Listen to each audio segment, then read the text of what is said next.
I first laid eyes on Maple Grove Estates on a balmy April afternoon. The drive into the neighborhood was flanked by rows of tall, stately oak trees that formed a natural canopy overhead, dappled sunlight dancing on the asphalt. Each house boasted carefully trimmed lawns, tasteful fences, and mailboxes that seemed to match in style and color. It was the quintessential image of suburban America, calm, orderly, and safe. Looking for a place where I could simultaneously enjoy serene surroundings and continue my research from home, I found a charming two-story craftsman at the end of a quiet cul-de-sac. A wide porch stretched across its front, the perfect vantage point for stargazing on clear nights. A small plaque by the driveway read, "Welcome to 418 Orion Way." Fitting, I thought, given my lifelong passion for astronomy. As a professional astrophysicist, I'd spent years traveling between observatories, studying cosmic phenomena around the globe. I was known for my work analyzing exoplanets' atmospheric spectra, a niche field, sure, but one that had garnered me enough acclaim to be recognized in academic circles worldwide. Eventually, I craved a permanent home base, somewhere I could both rest and continue writing research papers. Maple Grove Estates looked perfect: quiet nights, minimal light pollution for a suburban area, and a sense of community that so many big cities lacked. On moving day, my sense of optimism soared. Neighbors strolled by, waving cheerily as they walked dogs or pushed strollers. One older couple even stopped to say hello, offering me a homemade pie as a welcome gift.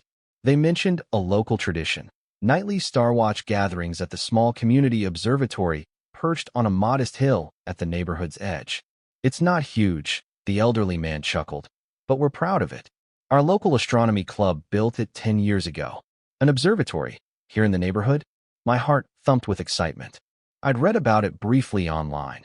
Apparently, Maple Grove Estates was known for encouraging science appreciation among residents. That was all the more reason I'd chosen this place. I couldn't wait to see the facility, meet my fellow stargazers, and maybe even mentor a few curious kids who wanted to learn about the cosmos. Little did I suspect the turmoil lurking beneath the manicured surface. This was an HOA neighborhood, after all, and HOAs sometimes wielded more power than reason. Still, I never imagined I'd soon lock horns with a woman so controlling, so arrogant, and so hostile to the simplest joys of life. It would all come to a head over that humble community observatory, and her name, ironically, was Judith Anster, though everyone privately nicknamed her Karen. My second morning in Maple Grove Estates, I discovered a thick envelope in my mailbox labeled Homeowners Association Welcome Packet. Inside was an intimidating array of bylaws, rules for lawn care and exterior paint colors, plus a calendar of official HOA events. A smaller note fluttered out: "Dear resident, I'm Judith Anster, Vice President of the Maple Grove Estates HOA. We pride ourselves on order, harmony, and property value preservation. Please abide by all guidelines. If you have questions, reach out to me. Sincerely, Judith A. Karen Anster." The note ended with her phone number. Reading the tone, I got the sense of a no-nonsense personality. But I didn't think too much of it, supposing she was just being thorough. After all, HOAs often have well-meaning volunteers who keep the neighborhood looking nice. Later that same day, while I was sorting boxes in my driveway, a sleek sedan pulled up. Out stepped a woman in her early 50s, wearing pressed slacks and a pastel cardigan. She had short, meticulously styled hair, a fixed smile, and sharp eyes that missed nothing. She carried a clipboard under her arm. Right away, I recognized her from the photo in my welcome packet: Judith Karen Anster herself. "Good afternoon," she greeted, scanning my property from top to bottom before meeting my gaze. "You must be the new homeowner on Orion Way. I'm Judith Anster, Vice President of our HOA. Lovely to meet you." Her handshake was brief, and she wasted no time. "I do hope you've familiarized yourself with the guidelines. Our association is quite particular, but that's why Maple Grove remains so beautiful, yes?" Trying to stay on her good side, I smiled. "Yes, I've glanced over them. Everything seems reasonable so far." I paused. "I also heard there's a community observatory. That's exciting. I'm an astrophysicist, so I'd love to see it." Her smile tightened. "Ah, yes, that old thing up on the hill," she said, waving a dismissive hand. "The astronomy club dotes on it, but in truth, it's a small structure with a big overhead cost. Not sure it's necessary." We have more pressing priorities, like ensuring uniform landscaping and gating, you see. My heart sank. Something about her tone told me she disapproved. I'd still love to check it out, I ventured. Maybe I can volunteer there, help update or maintain any equipment. She gave a polite, chilly laugh. Well, you'll have to speak with the board about it. But do remember to keep your front hedges trimmed to exactly 3 feet, or you may face a citation. With that, she turned to leave, calling over her shoulder. I'll be in touch if I see anything amiss. I watched her go, an uneasy feeling churning in my stomach.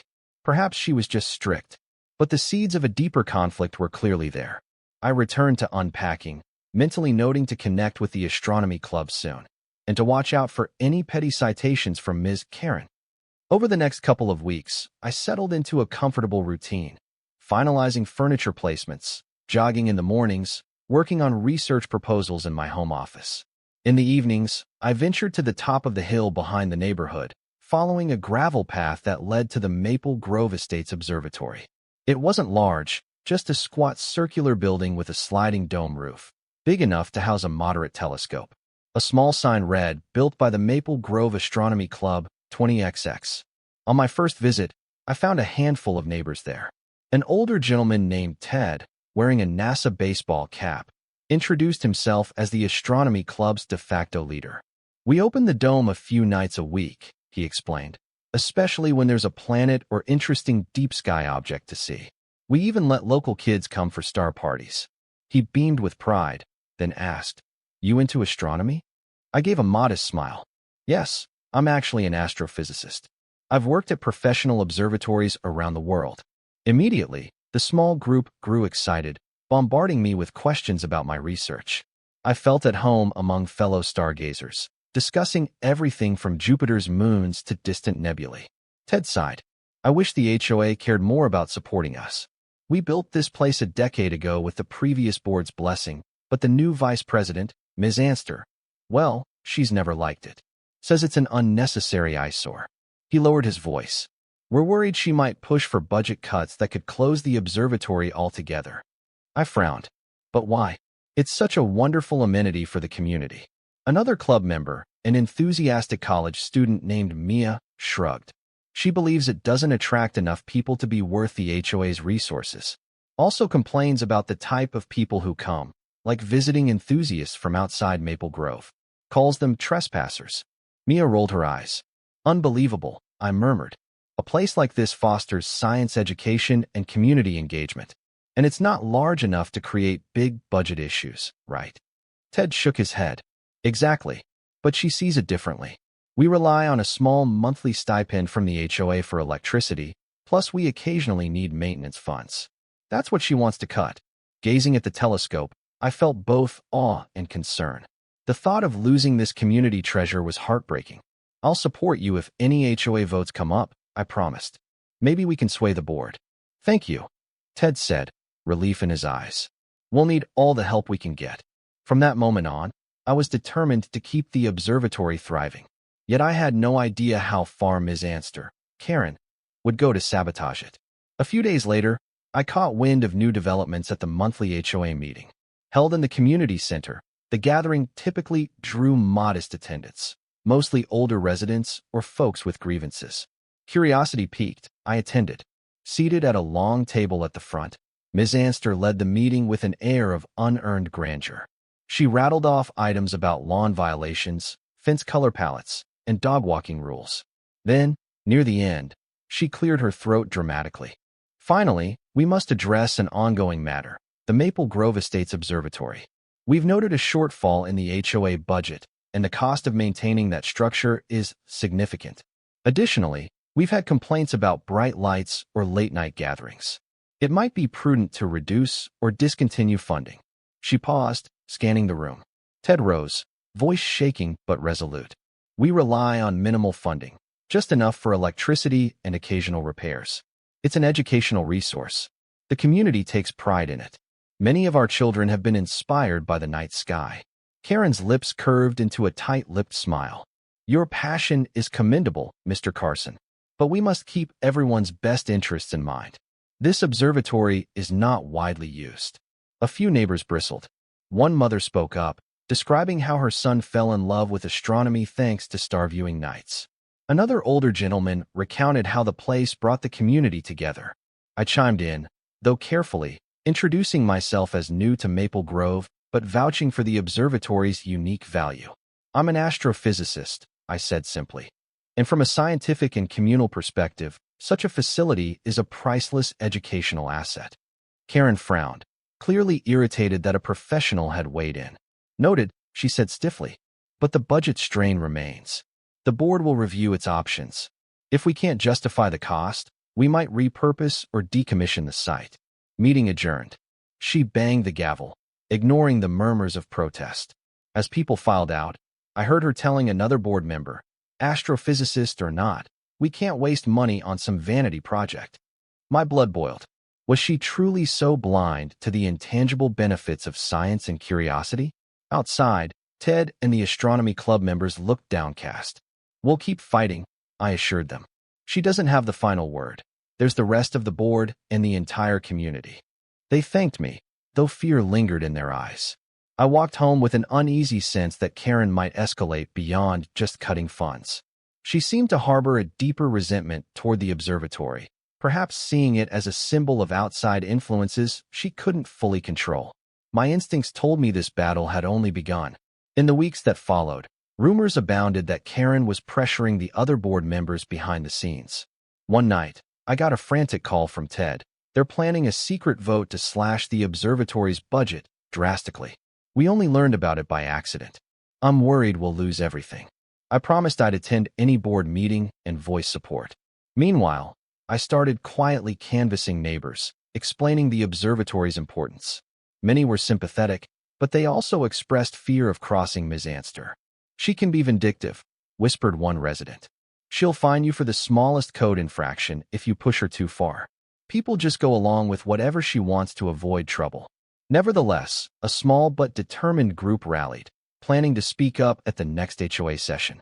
We prepared talking points. How minimal the budget was, how many families benefited, the positive reputation it gave Maple Grove Estates. We even had data on how property values can improve when communities have distinctive features like an observatory or cultural center. Karen, however, was not idle. She started sending out official-looking memos highlighting the exorbitant costs of the observatory, though her numbers seemed wildly inflated. She claimed the building had structural issues that would require tens of thousands of dollars to fix, an unsubstantiated figure. She also suggested that nighttime activities disturbed neighbors' sleep, though the dome was always used responsibly, with quiet hours enforced. To add pressure, I received a letter from the HOA citing a garden bed violation. Apparently, my flower bed extended too close to the sidewalk by 3 inches. The letter threatened fines if not rectified. When I chatted with other pro-observatory neighbors, they reported similar petty harassment, notices about minor lawn edging or mailbox color discrepancies. We suspected it was Karen's method of punishing those who dared challenge her. Yet the more she threatened, the more galvanized we became. We recognized her tactics for what they were, bullying in the guise of HOA regulations. As the day of the crucial budget vote loomed, tension simmered throughout Maple Grove Estates. Everyone sensed a showdown approaching. The community center was packed on the night of the budget vote. Residents filled every folding chair, the air hot with anxious energy. At the front, Karen and her board members sat behind a table. She wore a crisp blazer, her expression calm and confident, as though she'd already won. After some perfunctory agenda items, Karen announced, "Now, regarding the line item for the Maple Grove Estates Observatory. The board proposes reducing the annual funding from $3,000 to $200, a nominal amount to maintain the facade, but effectively ending regular operation. All in favor?" Ted leapt to his feet. "Wait. We must allow community input. This is an enormous change. Many here wish to speak." Karen cast him a look of annoyance, but feigned politeness. "Fine. We'll open the floor, briefly." Dozens lined up at the microphone. Parents spoke of the joys their children found in stargazing. Seniors reminisced about seeing Saturn's rings for the first time, and amateur astronomers like Mia passionately defended the facility's educational value. Then I stepped forward, offering a concise but forceful statement. "My name is Dr. Nicholas Adams. I'm a professional astrophysicist who chose Maple Grove Estates in part because of this observatory. Not only does it inspire local youth, it fosters a sense of wonder and learning. The actual cost is modest for what it provides. If we eliminate or gut its budget, we lose something precious, a gateway to the cosmos for ordinary citizens. The room erupted in applause. I caught a glimpse of Karen's face. She looked livid, but she quickly recovered, tapping her pen against the table. Thank you, Dr. Adams. However, the board has identified more pressing concerns: infrastructure, security, landscaping improvements. We cannot justify continued spending on a seldom-used building. I'm sorry if that upsets the Astronomy Club, but we must be realistic. A hush fell. Then, a slight woman named Linda, who seldom spoke at these meetings, rose and declared, I'm on a fixed income, but I'd still rather see my HOA dues go to the observatory than some fancy new gates. Why does Ms. Anster push for gates that cost thousands, while calling $3,000 for an observatory too expensive? A wave of murmured agreement rippled across the crowd. Karen's cheeks reddened. She hammered the gavel, demanding order. We will proceed with the vote, she said, voice tight. In the end, after a tense show of hands among the board members, 3 out of 5 voted against slashing the observatory's funds, likely swayed by the strong community turnout. Karen and one ally voted to cut, but they were outnumbered. The motion failed. Cheers rang out. Ted hugged me. Mia jumped up and down, exclaiming that the observatory was saved, at least for now. My heart soared. We'd actually beaten Karen's scheme. Yet as I glanced at her face, eyes cold, lips pressed thin, I realized she would never let this go. She'd lost a battle, but she might escalate to war. Life carried on in Maple Grove Estates, seemingly back to normal. The observatory remained funded. The Astronomy Club resumed star parties. But an undercurrent of hostility lingered. Karen felt humiliated by her defeat at the public vote. She'd lash out with more petty citations, more negative letters. I found new ones in my mailbox every few days. A complaint about my porch light being too bright. An accusation that my recycling bin was placed incorrectly, trivial nonsense. Others who'd spoken out at the meeting experienced similar harassment. One evening, I was at the observatory with Ted and Mia, calibrating the telescope for a scheduled viewing of Saturn. The environment was peaceful, the sky crisp and dark. Suddenly, the door banged open, and in strode Karen, wearing a scowl. She demanded to know why we had visitors from outside Maple Grove Estates that night. This is private property, she snapped, glaring at a couple who'd arrived from a neighboring town for the star party. Ted tried to explain that the Astronomy Club always welcomed guests. The policy had been set by the original board, who believed in sharing knowledge. Karen was unimpressed. As vice president, I override that. I'll be installing signage restricting access to residents only. No outsiders. Understood. Her eyes flicked to me, daring me to argue. I calmly responded. You can propose that at the next board meeting, but you don't have unilateral authority to change existing policies. The observatory is part of the community's commitment to public education. She turned on her heel, huffing, "We'll see about that," before storming out. The tension was palpable. Mia whispered, "She's obviously furious. I hope she doesn't do anything drastic." But fate had more in store. A few nights later, the Astronomy Club discovered that the padlock on the observatory's entrance had been changed. No one in the club had done it. We suspected Karen. After contacting the board president, we got it sorted, but the act rattled us. The threat felt more tangible. My gut warned me that Karen was capable of further sabotage. She might attempt something worse. It all came to a boil one stormy Saturday night. I was in my study, finishing a paper on exoplanet atmospheric composition, when my phone buzzed. Ted's name lit up the screen. His voice was frantic. "Something's happening at the observatory. Somebody's messing with it. Come quick." My chest tightened. I threw on a jacket, dashed outside, and jumped into my car. Lightning flickered in the distance as I sped up the hill, fear gnawing at me. What was going on? Reaching the top of the hill, I found Ted standing in the rain, soaked and trembling. The observatory door was open, the building dark. When we flicked on flashlights, a horrifying sight met our eyes. The telescope mount was overturned, cables ripped from the walls, and large sections of the dome's interior had been hammered or pried off. It was deliberate vandalism. Mia arrived moments later, gasping at the shattered lens on the floor, shards of glass glinting under our flashlights. "No," she cried, tears welling. "This can't be happening. The months of the astronomy club's labor, the cherished telescope, ruined. Who could have done this?" I grimly recalled Karen's hostility, but it was unthinkable that she'd stoop to outright destruction. Then I spotted something near the broken mount, a small piece of paper, half-soaked, with the HOA logo. Stamped on it was a warning, unauthorized access notice. My blood chilled. Was this Karen's twisted attempt at an official condemnation? We immediately called the police, who arrived and took statements. Ted was inconsolable, lamenting how many years of fundraising and volunteer hours had gone into acquiring the telescope. "We can't fix this easily," he muttered. "The lens alone cost thousands." While the officers photographed the scene, we told them about the tensions with the HOA vice president. The police jotted it down. Meanwhile, Karen was nowhere to be found. I left repeated voicemails on her phone, which went unanswered. Word spread through Maple Grove Estates like wildfire. By morning, dozens of neighbors gathered at the battered observatory, some openly weeping, others raging at the injustice.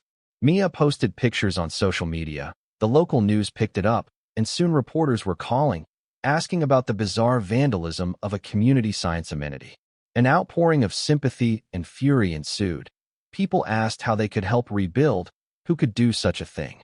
Quietly, many pointed the finger at Karen, though she maintained her innocence, claiming, "This is a tragedy, but I had no part in it."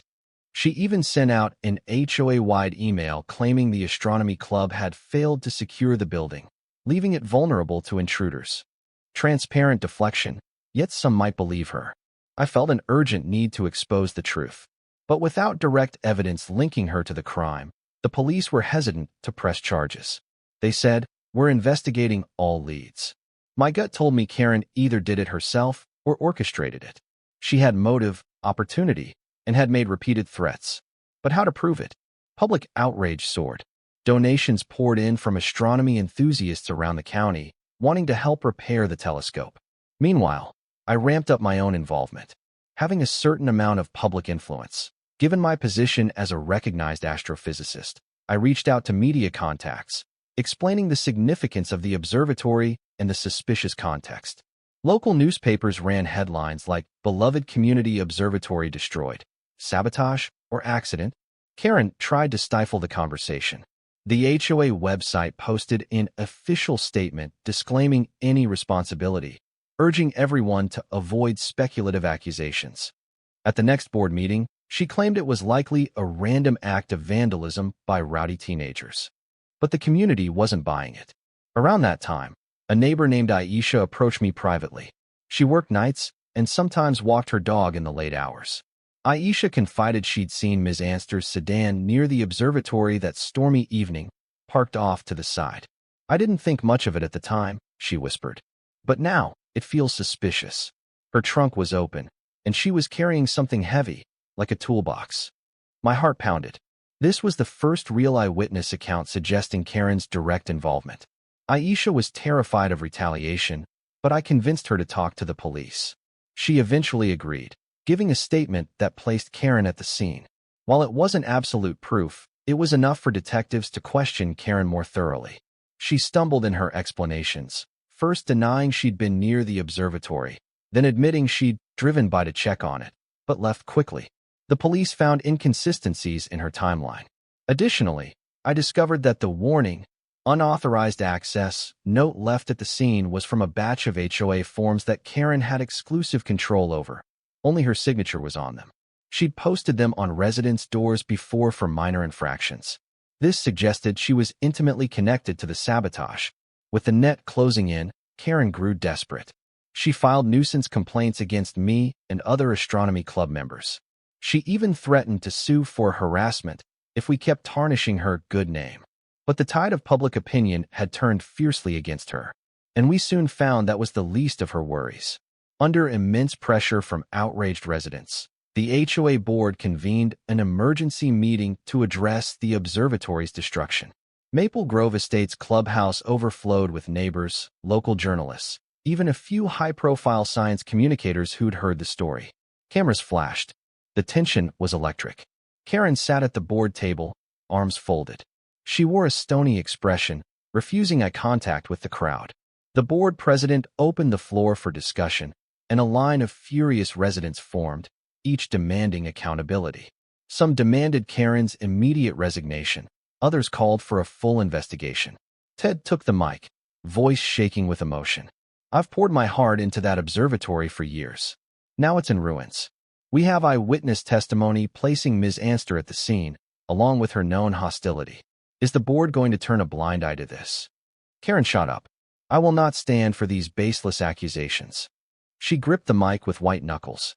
Yes, I was near the building that night, but only to check if it was secured. The storm was raging. I was concerned it might leak or cause damage.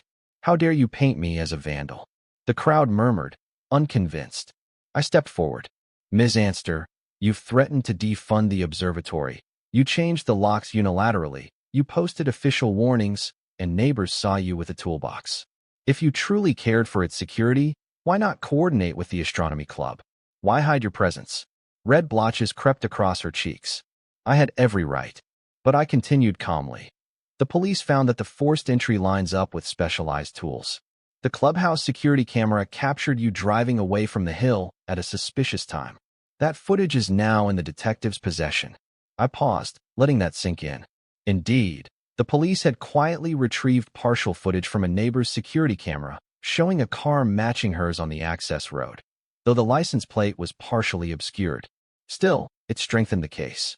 Karen tried to retort, but the crowd erupted in jeers. The board president, looking distressed, tapped the gavel. We can't proceed with a formal verdict. This is a police matter. But in light of the evidence, Ms. Anster, we are suspending you from your duties as vice president until the investigation concludes. Applause thundered through the room. Karen's face twisted in anger. She grabbed her bag and stormed out, cameras following her every step. Soon after the emergency meeting, the police formally charged Karen with criminal vandalism and destruction of property. They had enough circumstantial evidence, plus Aisha's testimony, plus the unique HOA documents at the scene. Karen was arrested and booked. It was surreal. The woman who once lorded over Maple Grove Estates with haughty confidence was now being led away in handcuffs. Local news outlets pounced on the story. HOA vice president charged with destroying beloved community observatory, read the headlines. News channels ran footage of the battered telescope, interspersed with clips of Karen hurrying from police headquarters, covering her face.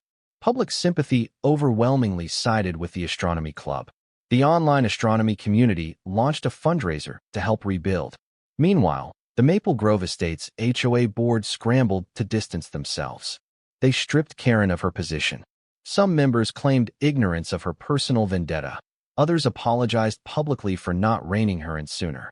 The civil suits followed swiftly. The Astronomy Club filed a claim seeking compensation for the destroyed equipment, while outraged neighbors demanded restitution of HOA funds that Karen allegedly misused to further her personal agenda. Investigators found questionable financial maneuvers in the HOA's accounting. Karen had apparently funneled extra money into security measures never approved by the full board. At her trial, which drew widespread attention, prosecutors laid out the evidence. The suspicious timing, the partial security footage, the matching tire tracks from her car near the observatory that night, the stolen HOA documents.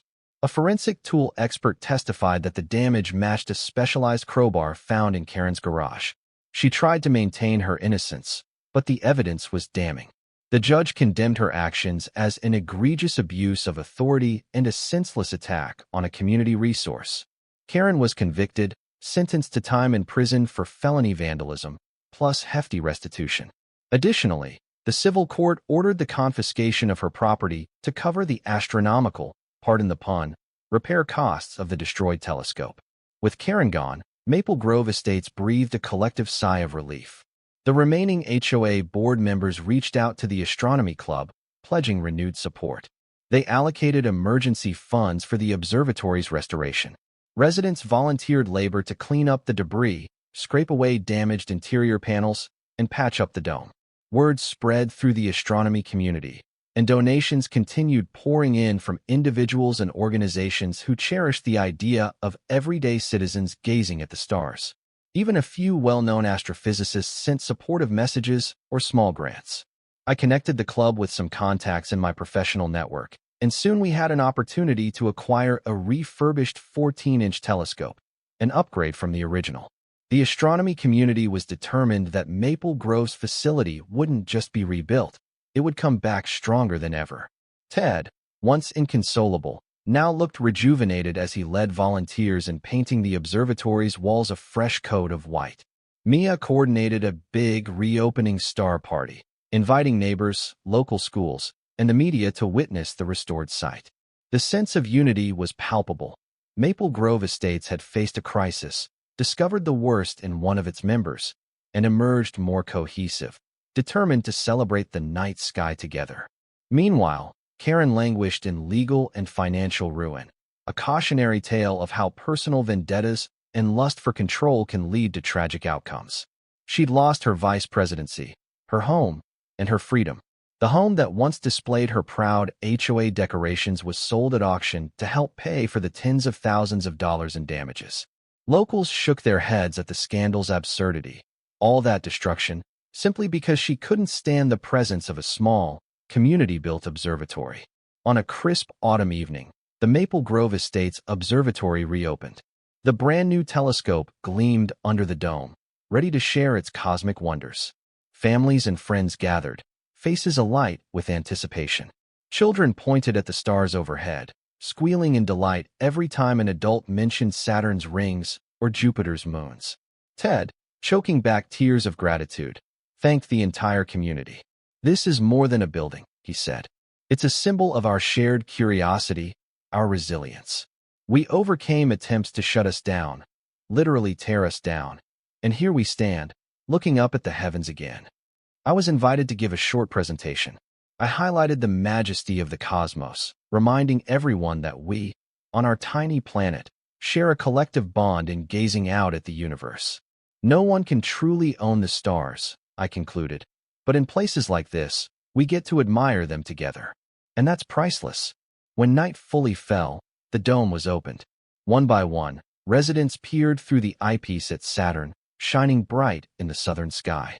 Gasps and exclamations echoed in the crisp air. Some had never seen such details on the ringed planet before.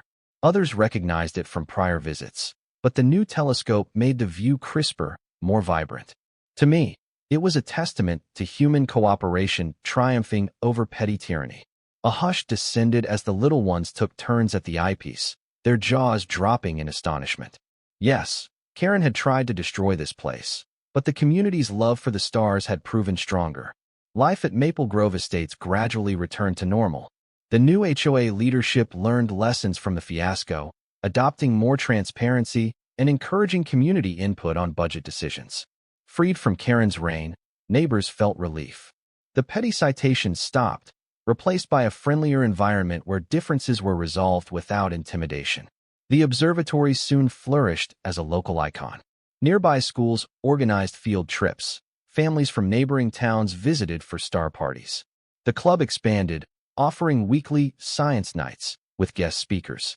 Mia, now more confident than ever, led youth workshops, teaching them how to find constellations, measure star brightness, and track planetary motion.